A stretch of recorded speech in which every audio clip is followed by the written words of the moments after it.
dumating na nga pala yung aking box na in-order, guys. Ayun. I opened this box here. You wanna open the box? Okay. Here. Oops. Okay, here. So, ngayong araw magbubukas nga pala ako ng box, guys, na in-order ko galing sa sukli. Nakakamiss din kasi kumain ng mga pagkaing Pinoy. Alam mo na, yung ang hirap bumili dito kasi ang layo. 2 hours drive from here.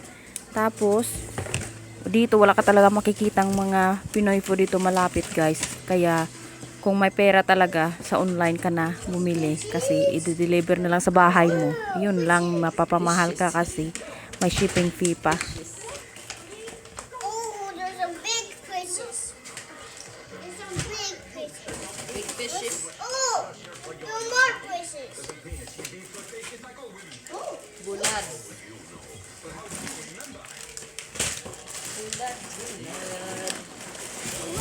Alam mo yun, yung tuyo at sardinas lang masaya ka na. whoa! What's that?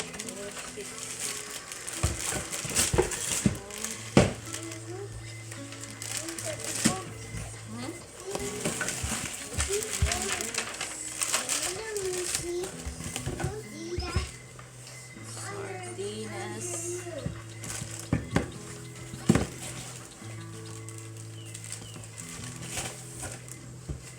What is this?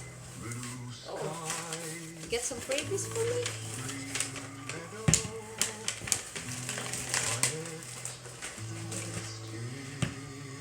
Puro sardinas at noodles. Over here. I eat it, dump it. Eat it, dump it down. What? Dump it down. Okay. Okay, mommy's done.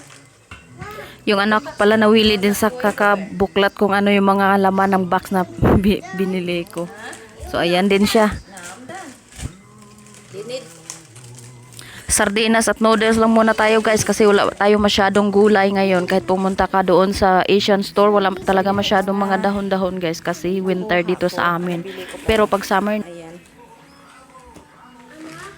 Supply natin kasi super lamig sa labas. So, noodles na lang muna tayo. At itong tuyo. Oh, bisugo pala.